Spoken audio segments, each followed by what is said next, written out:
안녕하세요, 여러분들. 자, 오늘은 이제 워드 프로세서 필기 마지막 3과목에서 이제 정보 전송 방식, 3과목 PC 기본 상식의 정보 전송 방식에 대해서부터 설명을 드리겠습니다. 자, 정보 전송 방식은요, 세 가지로 나눠볼 수 있습니다. 단방향 방식, 영어로 심플렉스라고 얘기를 합니다. 심플렉스는요, 한쪽은 수신만, 다른 한쪽은 송신만 가능한 방식. 그러니까 A하고 B가 있으면요, A에서 B로 보내기만 한 거. A는 송신만, 보내기만, B는 뭐만, 수신만 가능한 거, 받기만 한 거. 그래서 어떤 게 있다, 여러분들, TV나 라디오 같은 게 단방향 방식이라고 얘기합니다. 심플렉스. 자, 생각해 보시면 TV나 라디오 같은 경우는 저희가 받기만 하죠. 방송국에서 보내고 우리가 받고. 자, 이해되셨죠? 두 번째, 반이중 방식, 하프 듀플렉스라고 돼 있죠. 양쪽 모두 송수신이 가능하지만 동시에는 불가능하다. 그러니까 보내고 받고 가능해요. 보내고 받고도 가능하다. 그러니까 송신, 수신 다 된다는 얘기죠. 근데 동시에는 할 수 없다. 동시에는 송수신이 안 된다. 그게 뭐라고요? 바로 하프 듀플렉스. 무전기 같은 게 여러분들 반이중 방식이라고 얘기합니다. 그래서 무전기 같은 거 여러분들 사용해 보신 분들도 있겠지만요. 뭐 여기는 독수리. 그러면 이렇게 한번 말하고 그럼 상대방이 듣고 이렇게 말하고 듣고 이렇게 하죠. 동시에는 안 된다는 얘기죠. 이게 반이중 방식. 그 다음에 전이중 방식, 풀 듀플렉스라고 얘기하죠. 자, 풀 듀플렉스는요, 양쪽 모두 동시에 뭐다, 여러분들, 송수신이 가능하다. 자, 그래서 동시에 내가 말하면서 들을 수 있고 그런 게 바로 풀 듀플렉스, 전이중 방식. 그래서 전화 같은 게 여러분들 뭐다, 여러분들, 전이중 방식이라고 얘기합니다. 전화 같은 거 어떻죠? 전화 여러분들 말하면서 듣고 들으면서 말하고 그렇게 다 되죠. 자, 그래서 전이중 방식, 정보 전송 방식에 이제 세 가지가 있다. 단방향 심플렉스, 반이중 하프 듀플렉스, 그 다음에 전이중 방식 풀 듀플렉스 세 가지. 그리고 TV 라디오는 단방향, 무전기는 반이중, 전화는 전이중 방식의 대표적인 예라고 볼 수 있다라고 여기까지 설명드렸습니다. 자, 그 밑에 내용 볼게요. 그 밑에는 이제 전송 매체의 종류와 특징이라고 나와 있죠, 여러분들. 자, 전송 매체, 우리가 데이터를 전송할 때 쓰는 매체의 종류와 특징. 자, 전송 매체는 크게 여러분들 뭘로 나눈다? 유선하고 무선선로로 나눠볼 수 있죠. 유선은 물리적으로 눈으로 보이는 전송선을 얘기하고요. 무선은 뭘까요? 눈으로 보이지 않는 전파 같은 것들이 무선이겠죠, 여러분들. 자, 그래서 유선에는 뭐가 있다? 꼬임선, 우리가 이제 흔히들 전화선을 생각하시면 되고요. 동축 케이블, 광섬유 케이블로 이렇게 나눠진다.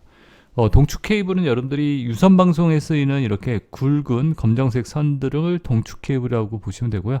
광섬유 케이블은요, 광섬유는 아주 머리카락만한 굵기의 이 케이블들이에요. 이게 이제 여러 가닥 모여가지고 만든 이러한 케이블을 갖다 광섬유 케이블. 이거는 빛을 이용해서 빛광자 써가지고 빛을 이용해서 데이터를 전송하고 보내고 받고 한다라는 얘기입니다. 꼬임선, 동축 케이블은요, 전기를 이용해서 데이터를 주고받고 하고요. 무선으로는 눈으로 보이지 않는 전파라고 그랬죠. 마이크로파, 유성이나 또는 지상에서 이렇게 사용된다. 라디오파가 있고요. 이렇게 전파를 이용하는 거. 여러분, 파로 끝나는 것들이 다 뭘까요? 바로 무선이다라고 생각하시면 되겠죠. 그래서 유선, 무선 종류들이 이렇게 있다라는 거. 자, 그 다음에 그 밑에 OSI 7 계층이라 나와 있습니다. 시험에서는 이 OSI 7 계층을 물어보는 문제들이 자주 나왔습니다. 그래서 이 부분이 조금 더 이제 위의 내용보다는 뭐 좀 더 중요하다라고 할 수 있겠고, 여러분들 OSI 7 계층 7개의 계층이 있다라는 걸 알아두셔야겠고, OSI가 이제 뭐다? 오픈 시스템 인터페이스, 개방형 시스템 연결, 서로 개방되어 있는, 그러니까 이렇게 개방형이 뭐냐면 서로 다른, 이렇게 이해하시면 되세요. 그러니까 서로 다른 어떤 시스템, 컴퓨터끼리 연결하기 위한 7개의 계층을 만들어 놨다라고 이해하시면 됩니다. 자, 그래서 국제표준화 기구인 ISO가 이제 국제표준화 기구라고 얘기하거든요. 어떤 국제적으로 쓰는 표준들이 있겠죠, 여러분들. 그 표준을 갖다 정하는 기구가 바로 ISO라고 얘기합니다. 그래서 통신을 하기 위해 제시한 표준화된 네트워크 계층이라는 얘기, 구조라는 얘기예요. 통신을 하기 위해서 7개의 어떠한 구조를 만드는데, 계층을 만드는데, 그게 바로 이제 OSI 7계층이고 ISO에서 만들었다. 자, 그리고 이제 맨 위로 가가지고 7계층에 대해서 이제 쭉 한번 보겠습니다.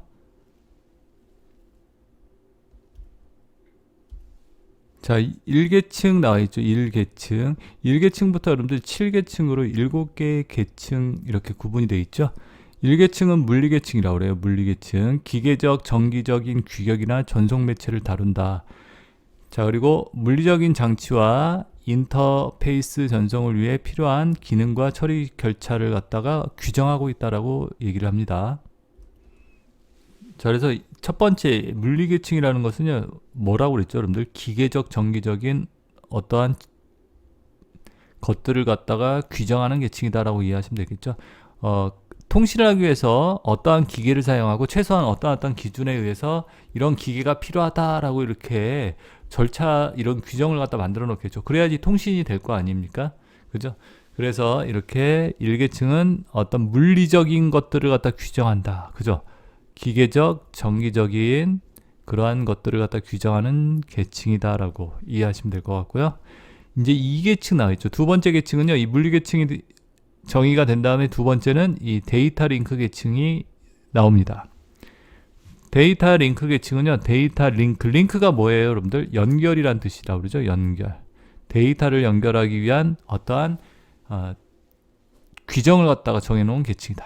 그래서 물리계층을 기반으로 안정적인 데이터 전송 정보를 제공한다. 그래서 안정적으로 데이터를 정보를 갖다 전송하기 위한 어떠한 규정들을 해놓는 계층이 바로 뭐다? 데이터 링크 계층이다. 그래서 흐름 제어, 흐름을 관리하고 프레임 동기화. 자, 프레임 동기화다. 프레임은요, 우리가 네트워크에서 데이터를 보내는 이러한 단위, 틀을 갖다가 우리 프레임이라고 얘기해요. 자, 그래서 동기화는 여러분들 이 뭘까요? 우리 입사 동기 뭐 그러잖아요. 같이 이렇게 하는 걸 우리 같이 입사하다. 그럼 입사 동기라고 했잖아요. 내가 보내는데 여기 사람이 없으면 어떻게 해야 돼? 받는 사람이요? 그러면 안 되잖아요. 그러니까 동기화가 이루어져야 한다는 얘기예요. 그 다음에 오류를 갖다 관리하고 순서를 관리하는 이런 것들이 이제 데이터 링크 계층에서 이런 것들을 규정을 한다라고 얘기합니다. 그래서 흐름을 관리하고 프레임 동기화하고 오류 제어하고 순서 제어한다라고요. 흐름, 오류, 순서, 프레임 동기화, 이렇게 이 계층에서 데이터 링크 계층에서 하는 역할들은 이런 것들이 규정이 되어 있다라고요. 3계층이요. 3계층은 네트워크 계층. 여러 개의 네트워크를 통해 목적지까지 이렇게 전달하는 역할을 한다. 그러니까 여러 네트워크를 통해 어디를 통해서 내가 목적지까지 데이터를 전달하겠다. 그런 것들을 규정하는 계층, 네트워크 계층이다라고 보시면 되겠고요. 3계층, 4계층, 전송 계층. 트랜스포트라고 얘기도 합니다. 트랜스포트. 자, 그래서 전송 계층. 전송 계층은 네트워크 종단 사이에 네트워크와 네트워크는 뭐죠, 여러분들? 우리 컴퓨터를 서로 연결해 놓는 걸 네트워크라고 얘기하죠. 자, 네트워크와 네트워크 종단 사이에, 끝과 끝 사이에 신뢰성 있고 투명한 데이터 전송을 제공하고 에러 점검과 흐름 제어를 갖다가 보장하기 위한 그런 규정을 한 계층이다.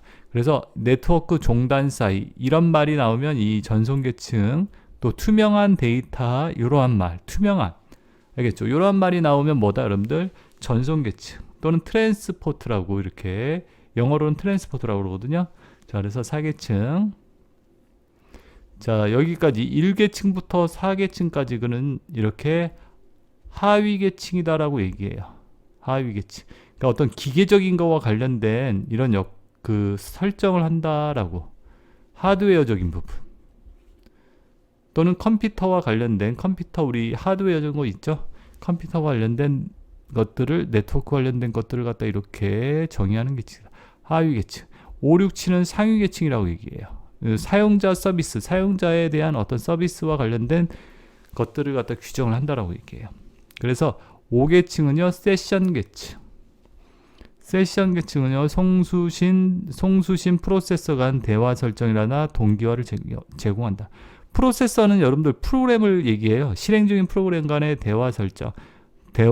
내가 이 사람과 대화하면 뭐 카톡이 깔려 있어야 한다. 예를 들어서. 그죠? 뭐 어떠한 것들이 뭐 메일도 주고받는다 그런 것들이 설정이 되어 있을 거 아니에요. 그리고 언제 보내고 받고 할 거냐 그런 동기화를 설정을 해놔야겠고. 자, 그래서 그런 것들이 세션 계층에서 프로세서 간 대화 설정 이런 거 동기를 제공한다. 자, 6번 계층, 6계층은 표현 계층, 프리젠테이션 계층이라고 얘기도 합니다. 프레젠테이션 계층. 자, 여기는요, 데이터 표현 형식을 표준화하고 암호화 데이터 압축. 그러니까 데이터 표현 형식, 데이터를 어떻게 표현할 건지 그런 것들 암호화 압축에 대한 규정을 해놓는 계층이다라고 이해하시면 되고요. 마지막 응용 계층 있죠. 응용 계층. 응용 계층은요, 사용자 서비스에 대한 사용자 서비스를 접근 지원한다. 사용자가 이용할 수 있는 서비스에 대한 규정을 한다. 뭐 이메일이라든지 우리 이메일 서비스 많이 쓰잖아요. 원격 파일 송수신, 멀리 떨어져 있는 곳에 있는 원격이라는 게 뭐죠? 멀리 떨어져 있는 곳. 내가 저 미국에 있는 컴퓨터를 접속한다. 원격 접속이라고 그러죠. 원격 파일 송수신, 데이터 공유 등 이런 것들에 대한 설정을 하는 게 뭐다, 여러분들? 바로 7계층이라고 그래요. 자, 그래서 여러분들이 1부터 7계층까지 이렇게 봐두시면 되고요. 크게 OSI 7계층은요, 이렇게 상하위 계층으로 나눠볼 수 있습니다. 여기 하위, 여기는 상위 계층. 알겠죠? 그리고 이제 적어도 순서 정도 한번 봐두세요. 순서 정도는 알고 있으셔야 돼요. 그러니까 어떻게 외우냐면요. 물대내, 자, 물리 데이터 링크 네트워크, 물대내 트셋 표응이라고 저는 이렇게 외웁니다. 트랜스포트, 전송, 세션 계층, 표현 계층, 응용 계층. 자, 그러면 이렇게 금방 외우겠죠? 물대내 트셋 표응. 그죠? 그래서 여기서부터 여기까지가 하위, 기계적인 거와 관련된, 여기는 이제 사용자와 관련된 이러한 것들을 규정을 한다. 그리고 각각의 이렇게 특징적인 말, 기계적, 정기적 뭐 이런 말이 나온다. 아, 그러면 물리계층.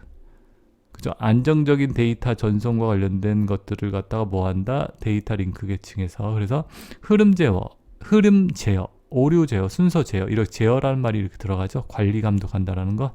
프레임 동기화, 데이터 링크.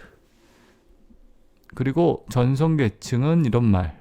신뢰성 투명한 데이터 전송, 에러 점검과 흐름 제어 보장 이런 말 나오면요, 전송 계층. 그 다음에 표현 계층, 암호화하고 데이터 압축 이런 것들, 사용자 접근 서비스를 갖다 지원한다, 응용 계층. 이렇게 특징적인 말로서 여러분들 답을 갖다 찾아주시면 될 것 같습니다. 자, 여러분들이 그래서 1부터 7계층까지 7개의 계층 OSI 7계층 구조에 대해서 설명드렸고요. 이 부분은 시험 문제에서도 다른 자격증에서도 잘 나오는 부분이니까요. 이렇게 여러분들이 뭐 자세하게까지 이렇게 뜯어보기에는 힘듭니다. 근데 간단하게 이렇게 정리해 보면요, 이렇게 정리를 하시고 답을 갖다가 찾는 데 있어서 중요한 건 우리가 답 찾아가지고 여러분들이 합격을 하는데 중점을 두는 거예요. 아시겠죠? 어떤 개괄적인 흐름을 아시고. 자, 이렇게 제가 이렇게 밑에다 적어놨죠.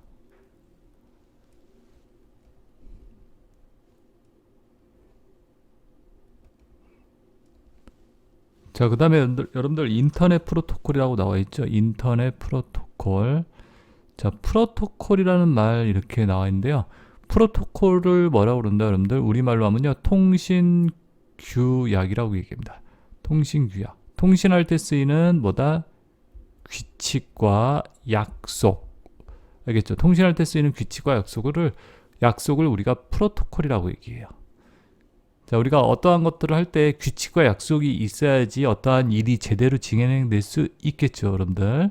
자, 그렇기 때문에 인터넷 한다 그러면 이런 프로토콜, 통신규약을 가지고 바로 인터넷을 한다라고 생각을 하시면 됩니다. 자, 그래서 여러분들이 프로토콜이라는 말이 무엇인지는 기억을 해 놓으셔야 합니다. 통신할 때 쓰이는 규칙과 약속을 프로토콜이라고 얘기한다. 그리고 인터넷상에서 쓰이는 프로토콜들 종류를 갖다 한번 설명을 드릴게요. 여기 SNMP라고 돼 있죠. SNMP는요, 네트워크상의 호스트에서 호스트는 뭐다, 여러분들? 호스트는 정보를 갖다가 이용하는 컴퓨터를 갖다가 호스트 컴퓨터라고 얘기해요. 여러분들 서버라는 말을 쓰죠. 서버. 서버는 뭘까요? 서버는 정보를 제공하는 컴퓨터. 정보를 제공해주는 컴퓨터 있죠?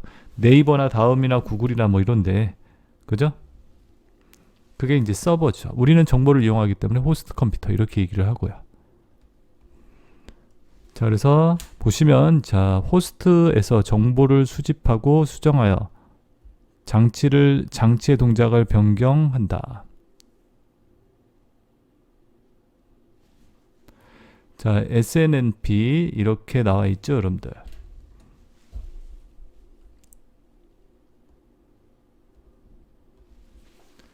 그리고 SNMP 같은 경우는요, 스몰 네트워크 매니지먼트 프로토콜이라고 소규모 이렇게 소규모 네트워크를 갖다가 뭐 한다?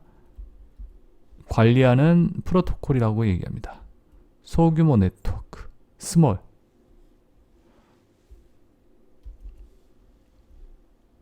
자, 그래서 네트워크라는 게 여러분들 여러 대의 컴퓨터를 갖다 이렇게 연결한 걸 우리가 네트워크라고 그러죠. 인터넷도 하나의 네트워크예요. 큰 네트워크겠죠. 소규모의 네트워크를 갖다 하기 위해서 쓰이는 프로토콜이 뭐냐 그러면 SNMP. 이렇게 간단하게 알아두시면 되겠고요. UDP라고 나와 있죠. UDP. IP를 사용하여 IP는 여러분들 인터넷에 연결된 컴퓨터의 주소를 얘기합니다. 인터넷에 연결된 뭐라고요? 여러분들 컴퓨터의 주소. 그걸 갖다가 IP라고 얘기해요. IP를 사용하여 네트워크와 한 컴퓨터에서 다른 컴퓨터로 데이터를 전송하기 위해 사용된다. 그러니까 네트워크에서 여러분들 이 네트워크에서 하나의 컴퓨터와 또 다른 컴퓨터 있죠. 그 컴퓨터 사이에 데이터를 전송하기 위해서 사용하는 게 바로 이제 UDP라는 걸 갖다가 사용을 한다라고.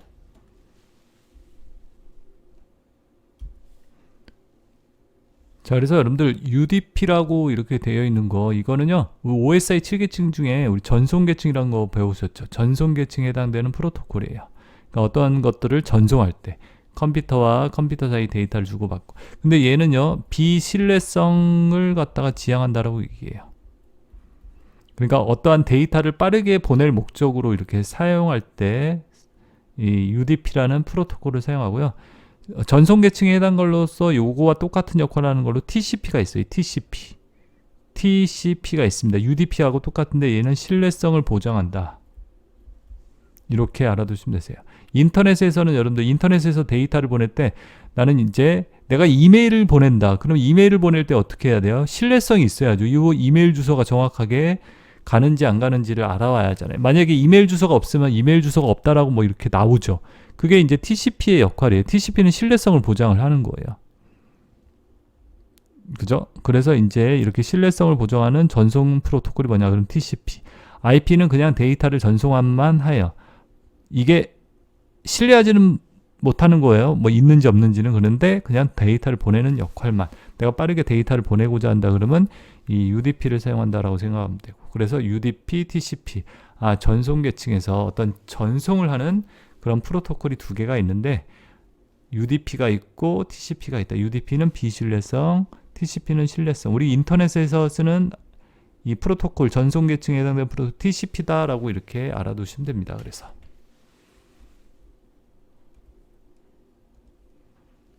자, 그 다음 내용 한번 쭉 볼게요.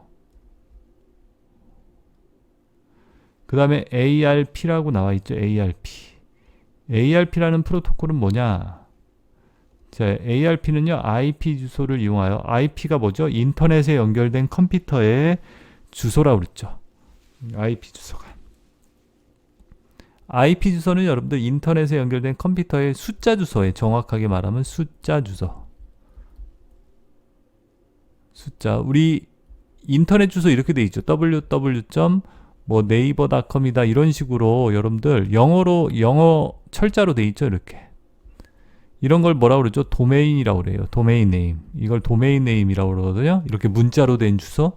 근데 이 문자로 된 주소 말고 실질적으로는 여러분들 IP 주소가 있어요. 210.110. 예를 들어서 뭐 3.1 뭐 예를 들어서 이런 식으로 이렇게 숫자로 되어 있는 주소가 있는데 이게 바로 IP 주소라고 그래요. IP 주소. 그러니까 원래는 여러분들 인터넷에 연결할 때는 이 IP 주소를 이용해서 그 컴퓨터를 접속하게 돼요. 근데 IP 주소를 외우기가 힘들겠죠. 이렇게 숫자로 돼 있는 거. 그러니까 한마디로 사람으로 따지면 주민번호예요. 주민번호. 우리 사람마다 주민번호가 있죠. 우리나라 사람들. 도메인 네임은 뭘까요? 그 사람의 이름이에요. 자, 그래서 ARP는요, 그 IP 주소를 가지고 이 사람의 도메인 네임, 이름을 찾아준다라고 생각하면 됩니다. 그게 ARP.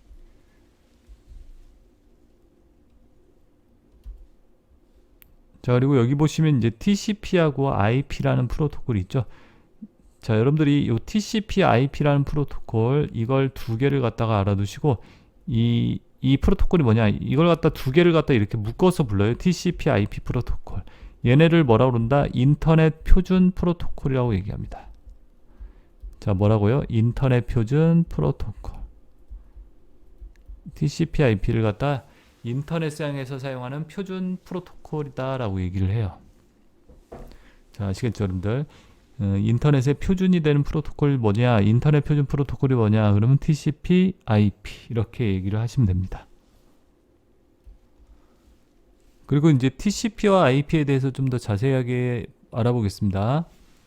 TCP의 역할은 뭐고 IP의 역할은 뭔지, 이렇게 메시지를 갖다가 TCP요, 메시지를 송수신자의 주소와 정보를 묶어 패킷 단위로 분류한다. 자, 요 말 패킷 단위로 분류를 해준다. 누가요? TCP가. 그래서 이렇게 메시지가 있으면요, 여러분들 이 메시지를 갖다 패킷이라는 단위로 일정한 크기로 쪼개는 거예요. 우리 메시지를 보낼 때 그 메시지가 클 때는요, 이 메시지를 다 보내는 게 아니라 이렇게 일정한 크기로 나눠요. 제가 앞에서도 한번 말씀드렸지만 100kg짜리를 갖다가 한꺼번에 들기는 힘들어요. 근데 여러분들 이거 100kg짜리를 갖다 이렇게 10kg씩 10개로 쪼개면 어떻게 될까요? 내가 나르기가 편하겠죠? 한마디로 그렇게 생각하시면 됩니다. 그래서 패킷 단위로 이렇게 분류한다. 그런 역할을 하는 게 누구다? TCP. 아시겠죠? 이렇게 쪼개는 역할. 자, 그리고 전송 데이터의 흐름을 제어하고 에러 유무를 검사한다. 어디로 데이터를 보낼 건지 흐름을 제어한다. 많이 보낼 건지 적게 보낼 건지 이런 것들을 갖다가 얘가 제어, 관리를 한다는 거죠. 에러 유무, 에러가 있는지 없는지를 검사하고요. 자, 그리고 OSI 7계층 중에 무슨 계층에 해당된다고요? 전송 계층에 해당된다.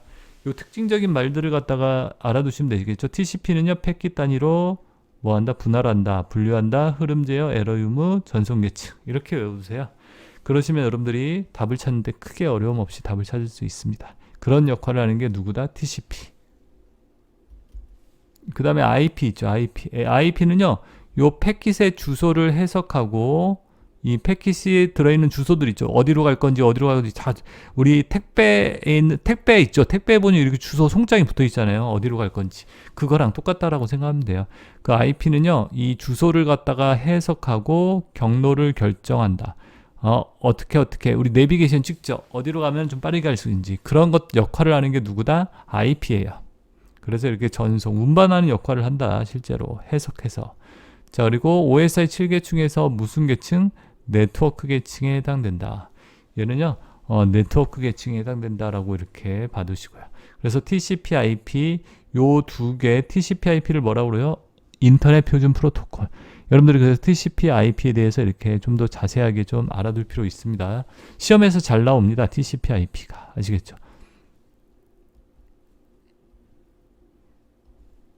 그 다음에 여러분들 네트워크 관련 장비라는 부분도 나와 있습니다. 그 밑에 내용. 자, 네트워크 관련 장비. 자, 네트워크 관련 장비 나와 있는데요. 네트워크 관련 장비요. 시험 문제에 잘 나오는 부분이니까 이 부분도 여러분들이 뭐를 해야 한다? 기억을 해 주셔야 합니다. 외워두셔야 돼요. 네트워크 관련 장비. 자, 그래서 네트워크 인터페이스 카드 NIC라고 되어 있죠. 컴퓨터와 컴퓨터 또는 컴퓨터와 네트워크를 연결하는 장치. 자, 이 인터넷 카드라고도 얘기합니다. 이더넷 카드 혹은 네트워크 어댑터라고도 한다. 인터넷을 하기 위해서 컴퓨터 안에 쓰이는 카드예요. 꽂아주는 카드. 이걸 가지고 여러분들 뭐 한다? 인터넷에 연결을 한다는 얘기죠. 인터넷 선 있죠. 거기다 꽂아주는 거예요. 그래서 네트워크 인터페이스 카드를 갖다 여러분들 랜 카드라고도 얘기합니다. 랜 카드. 랜 카드라는 거 한번 보여드릴까요? 여러분들 어떻게 생겼는지. 자, 제가 한번 이렇게 구글에서 찾아가지고 한번 보여드릴게요. 이런 게 랜 카드. 우리 컴퓨터에 이렇게 이러한 카드를 꽂아놓고 여기다 인터넷선을 연결하는 거예요, 여러분들. 이거 보이시죠? 여기 인터넷선 연결하는 데 있잖아요. 자, 이게 뭐다, 여러분들? NIC 카드다라고요. 아시겠죠? 자, 그 다음에는 허브라고 나와 있습니다. 허브. 자, 허브는 여러분들 네트워크를 구성할 때 한꺼번에 여러 대의 컴퓨터를 연결하는 장치다. 자, 뭐라고요, 여러분들? 한꺼번에 여러 대의 컴퓨터를 연결하는 장치. 그래서 각 회선을 통합적으로 관리한다. 그래서 이걸 갖다 케이블 집선기라고 얘기도 합니다. 케이블 집선 장치. 허브. 그러니까 인터넷선은 하나인데요. 여러 대의 컴퓨터를 갖다가 연결하고자 할 때 쓰는 게 바로 허브예요. 허브. 자, 그래서 허브를 갖다가 여러분들이 한번 인터넷에서 찾아보시면 인터넷 그림으로 제가 사진으로 보여드릴게요. 허브 이렇게 하면 식물이 나오네요. 근데 식물은 아니겠죠, 여러분들. 자, 보시면 허브를 쭉 내려가 보면 이런 거 보이세요? 이게 허브예요. 여러분들 여기 인터넷 연결하는 이렇게 구멍이 여러 개 있죠. 그러니까 인터넷은 하나인데 여기 인터넷 하나 꽂아주고 여기다가 그럼 여러 대의 다른 컴퓨터를 연결할 수 있죠.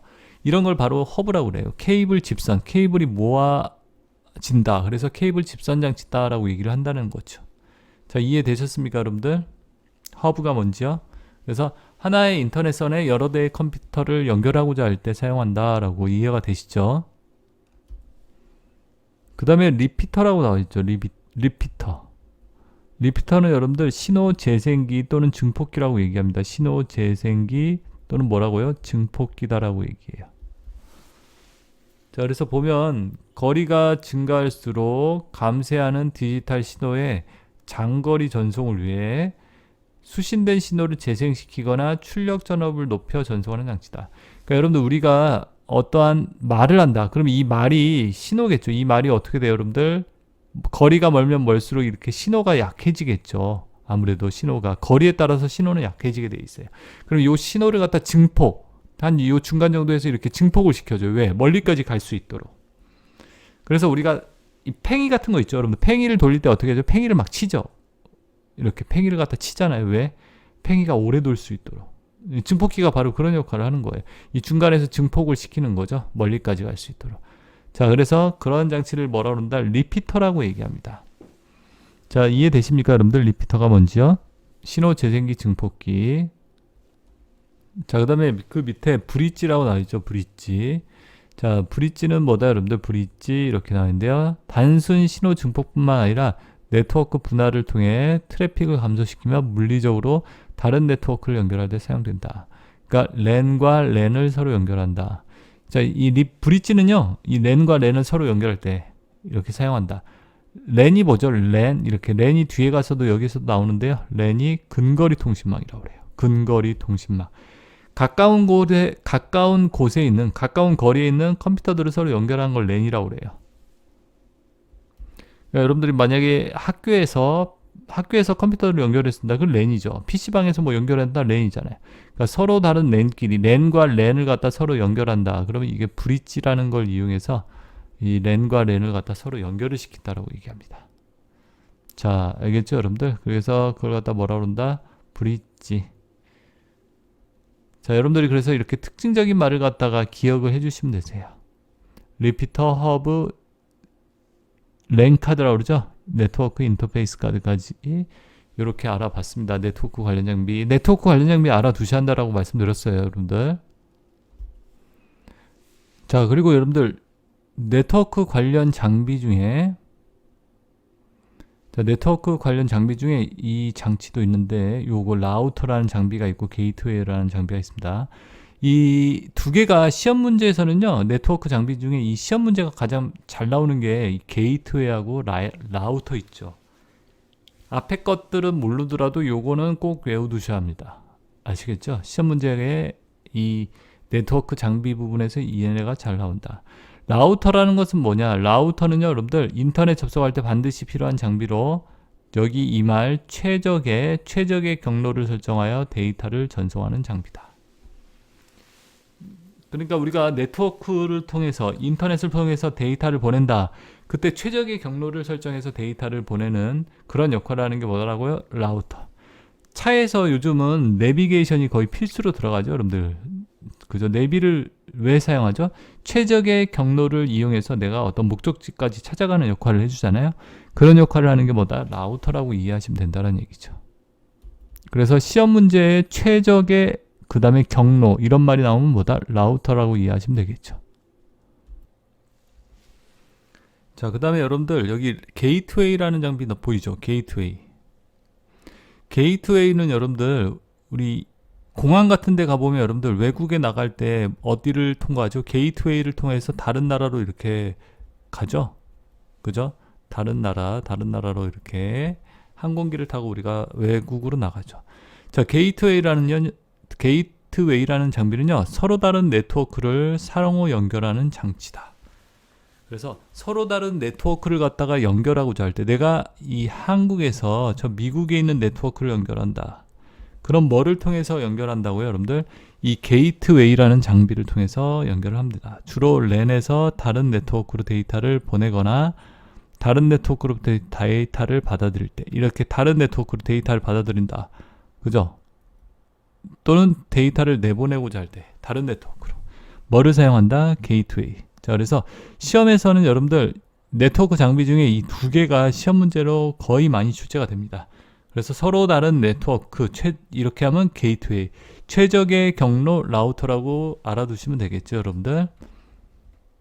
자, 그래서 여기까지 네트워크 장비에 대한 설명들 드렸습니다. 그 다음에 그 밑에 네트워크 구성 요소를 볼게요. 네트워크 구성 요소들 쭉 나와 있죠. 자, 그 다음 내용 여기 보시면요, 통신망의 형태에 따른 분류라고 되어 있습니다. 네트워크 구성 요소 전에 통신망의 형태에 따른 분류라고 되어 있죠.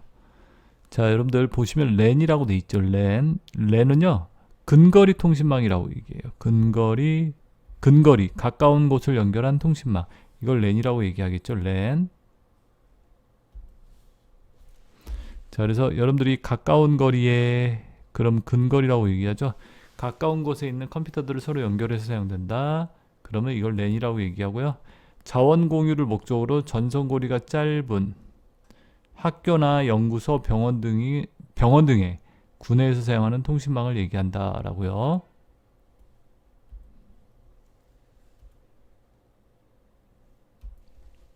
자, 그래서 랜, 로컬 에리어 네트워크의 약자예요. 그래서 가까운 거리에, 알겠죠? 이 말, 특징적인 말을 갖다가 항상 기억을 하시라고 그랬죠. 우리 답을 찾을 때는요.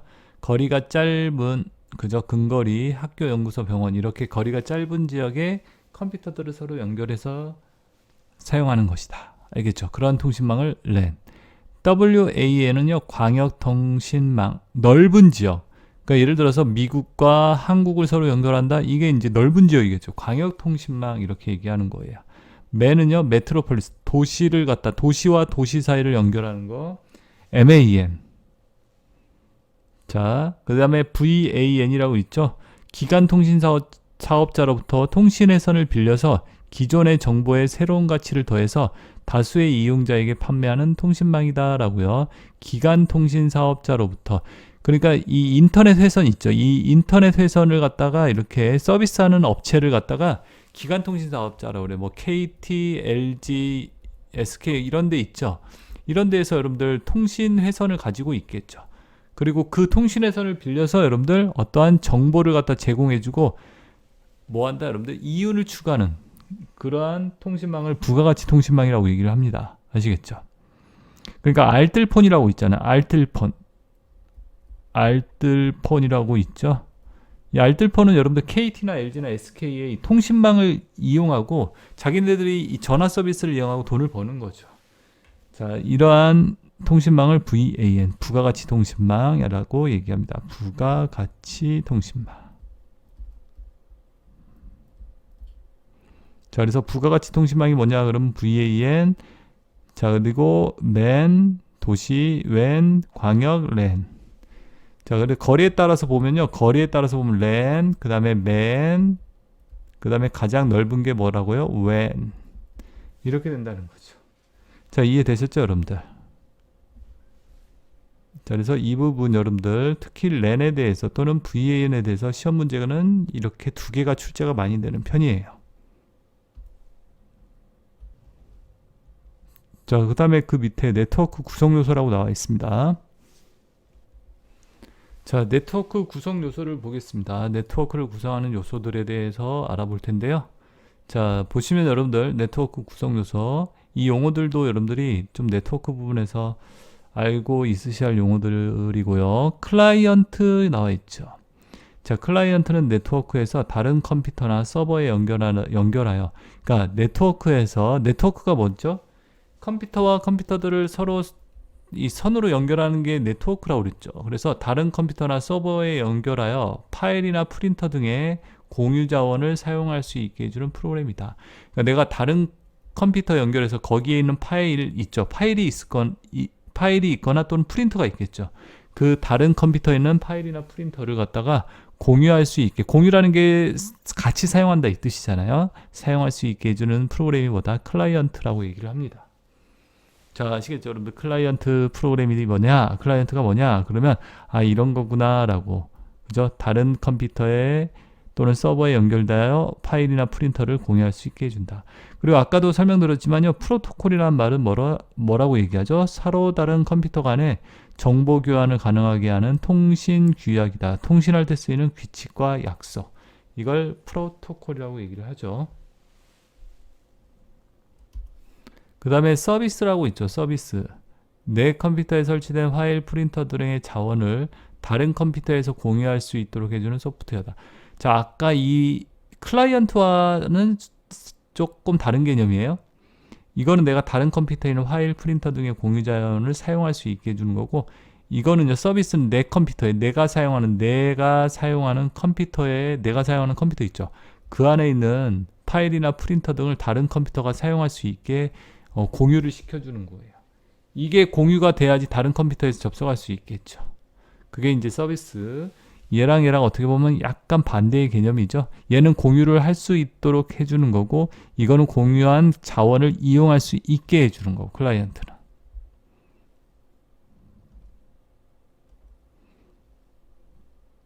자, 그 다음 페이지로 한번 쭉 가보겠습니다. 또. 자, 네트워크 명령어라고 되어 있습니다. 이제 다음 내용, 네트워크 명령어. 자, 네트워크 명령어가 나왔는데요. 네트워크 명령어 시험 문제에 잘 나오는 부분입니다. 아까 했던 내용보다는요, 이 네트워크 명령어가 상당히 중요합니다. 시험 문제에 잘 나오는 부분이니까 네트워크 명령어에 대해서 잘 알아두셔야 한다는 거 강조를 드릴게요. 자, 네트워크 명령어는 여러분들 이렇게 크게 세 가지를 제가 여기다 정리를 해놨거든요. PING, 핑이라고 되어 있죠.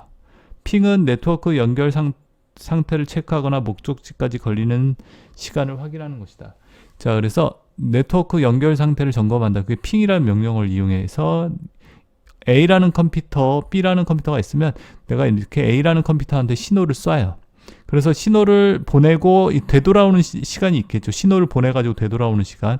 그러면 시간이 이렇게 있을 거 아니에요. 뭐 1초 만에 되돌아왔다. 그럼 네트워크가 연결이 돼 있는 거죠. 그 컴퓨터와 연결이 돼 있는 거죠. 만약에 신호를 보냈는데 신호가 오지 않아요. 그럼 뭐다? 연결이 안 돼 있는 거고. 자, 그래서 네트워크 연결 상태를 체크한다. 그리고 여러분들 네트워크 상태, 연결 상태, 그런 것도 체크가 됩니다. 내가 A라는 컴퓨터에서 보냈을 때 10초 걸렸어요. 근데 B라는 컴퓨터로 보냈는데 얼마? 20초 걸렸어요. 그러면 여러분들 어떤 게 좋은 거예요? 10초밖에 안 걸린 게 좋은 거죠. 네트워크 상태가 이게 좋은 거죠. 여기는 네트워크 상태가 안 좋은 거고. 자, 그래서 네트워크 연결 상태나 그리고 네트워크 이렇게 속도 같은 걸 측정할 때 이렇게 핑이라는 명령을 이용해서 그런 것들을 체크한다. 그래서 핑 해가지고 이렇게 IP 주소나 인터넷 이렇게 주소를 적는 거예요. www.네이버닷컴이다 뭐 이런 식으로. 그럼 네이버닷컴으로 신호를 쏘고요. 구글로 신호를 쏴가지고 되돌아온 시간을 체크를 한다는 거죠. IP 컨피그라고 있습니다. 핑 이렇게 연결 상태 점검 알아두시고 IP 컨피그는요, 내 컴퓨터의 IP 주소를 확인한다. 내 컴퓨터의 IP 주소를 알고 싶다. 그러면 이 IP 컨피그라는 걸 이용하시면 내 컴퓨터의 IP 주소, 인터넷 주소라고 그랬죠. 인터넷에 연결된 컴퓨터의 주소를 확인할 수 있다. 네트워크 정보도 확인할 수 있고요. 그 다음에 트레이서트라고 있습니다. 트레이서트는 내 PC에서 목적지까지 가는 경로를 추적한다. 그러니까 내가 어디까지, 만약에 어디 A라는 컴퓨터까지 가겠다 그러면 경로를 추적할 수 있어요. 어디를 거쳐서 이 컴퓨터까지 접속이 되는 거구나. 인터넷이 느릴 경우 어느 부분에서 느려지는지 추적이 가능하다. 그러니까 어디를 거쳐서 A까지 가는데 어느 부분에서 속도가 많이 느린 거지. 이렇게 체크할 수 있다는 얘기죠.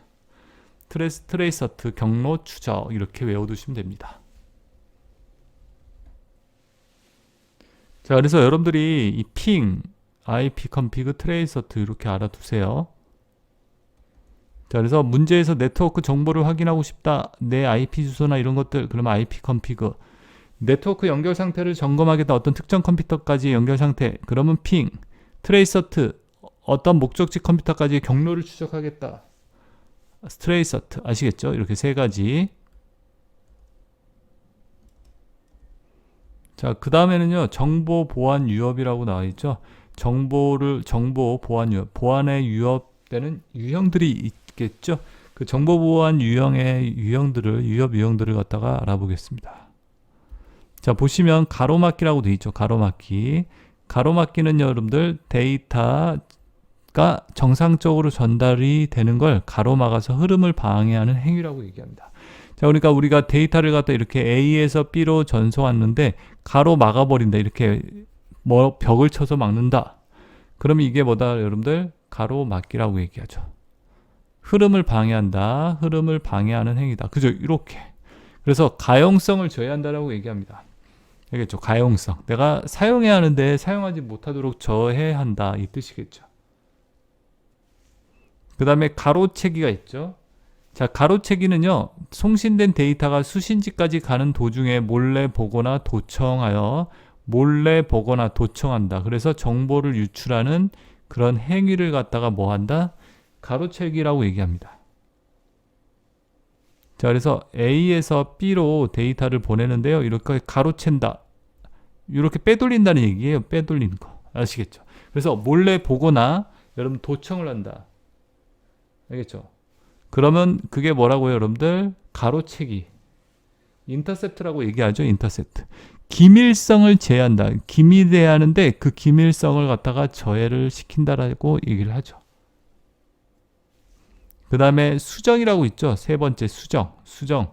전송된 데이터를 원래의 데이터가 아닌 다른 내용으로 바꾸는 행위. 알겠죠? 다른 내용으로 내가 A에서 B라는 내용으로 B라는 컴퓨터에다가 데이터를 전송해요. A 컴퓨터에서 B로. 대한민국이라고 이렇게 데이터를 갖다 전송하는데 여기서 일본이라고 바꿔놔요. 그러면 돼요? 안 돼요? 안 되겠죠. 원래 데이터를 다른 내용으로 바꾸는 행위. 그걸 갖다 수정이라고. 수정은 뭐를 저해한다? 무결성을 저해한다라고 얘기합니다. 무결성 저해. 자, 무결성. 그래서 무결성이 뭐다? 결점이 없어야 하는데 결점이 생긴다 이 뜻이겠죠. 무결성이 돼야 하는데 무결성을 갖다 저해하는 요소가 바로 수정이다라는 얘기죠. 그 다음에 마지막으로 위조가 있습니다. 위조는요, 뭐냐? 위조는 마치 다른 송신자로부터 데이터가 송신된 것처럼 꾸미는 행위를 갖다 얘기한다. 자, 그래서 내가 A라는 사람한테 또는 B라는 사람한테 어떠한 데이터를 받았는데 받지 않았는데 받은 것처럼 꾸미는 거. 아시겠죠? 이거 위조라고 그러죠. 위조. 가짜로 만드는 거. 그죠? 그래서 송신된 것처럼 받은 것처럼 꾸미는 행위. 이것도 무결성을 저해한다. 자, 그래서 정보의 보안 유형 4가지 있습니다. 가로막기, 흐름을 방해한다. 그죠? 특징적인 말. 가용성을 저해하는 거예요. 요거는. 가로채기는요, 도청이나 몰래 보는 거.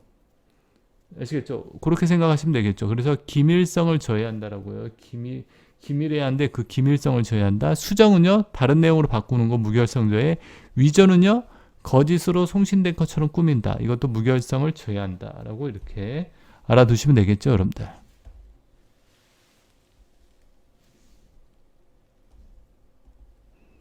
자, 그 다음에 그 밑에 내용 볼게요, 여러분들. 인터넷 관련 용어라고 되어 있죠. 인터넷 관련된 용어로서 푸시라는 말이 나와 있습니다. 푸시. 여기 보시면 푸시.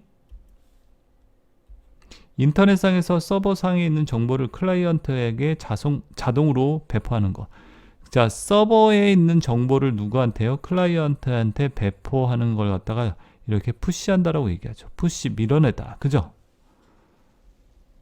그리고 여러분들 미러 사이트라는 말이 있습니다. 미러가 거울이죠. 미러 사이트는 인기 있는 웹사이트 경우 사이트 부하를 갖다가 분산하기 위해, 부하라는 것은 부담이다라고 이해하시면 되세요. 어떤 사이트가 여러분들 어떻다, 너무 사이트가 사람들이 많이 모여요. 접속자가. 그럼 이 사이트가 다운돼 버릴 수 있죠. 이게 이제 한마디 먹통이 된다는 얘기예요.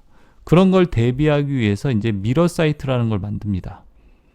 자, 그래서 위에 보시면 미러 사이트는 뭐다, 여러분들? 여기 보시면 2개 이상의 파일 서버로 똑같은 내용을 분산시켜 보유하고 있는 사이트다. 그러니까 똑같은 서버를 갖다가 하나 더 만드는 거예요. 복사본 사이트예요.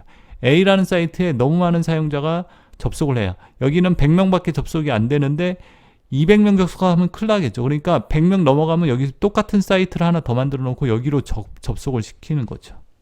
이게 뭐다? 미러링 사이트다. 이해되시죠, 여러분들? 그러니까 핑이라는 것은 아까도 말씀드렸지만 IP 주소 통신 장비의 통신망을 연결을 확인하기 위해서, 핑이라는 게 통신망 연결 상태를 갖다 점검할 때 쓰인다고 그랬죠. 통신망 연결 상태 확인. 통신기하고 인터넷 제어 메시지 프로토콜을 사용한다. 이 핑은 ICMP라는 이런 프로토콜을 사용해서 그런 일을 한다라는 거. 통신망 연결 상태. 어떤 컴퓨터와 네트워크에 제대로 연결되어 있는지를 갖다 이렇게 확인하고자 할 때, 핑거라는 것은요, 특정 시스템을 사용하고 있는 사용자에 대한 정보를 갖다가 알아보고자 할 때, 내가 어떠한 시스템에서 이 사용자 정보를 알아보기 위한 명령어가 뭐냐? 핑거다라고 생각하시면 됩니다. 사용자에 대한 어떤 정보를 확인하고자 할 때 사용하는 명령어가 뭐다? 핑거. 자, 그래서 이렇게 인터넷 관련 용어까지 이렇게 설명을 드렸습니다, 여러분들. 자, 여기까지 해가지고 여러분들 워드 1급의 PC 기본 상식이 이렇게 3과목까지 내용이 정리가 됐고요. 자, 이제 또 다음 시간에는 여러분들 제가 과목별로 이렇게 기출문제 풀이를 또 할 수 있도록 하겠습니다. 자, 구독과 좋아요도 눌러주시고 여러분들 다음 시간에 또 뵙겠습니다.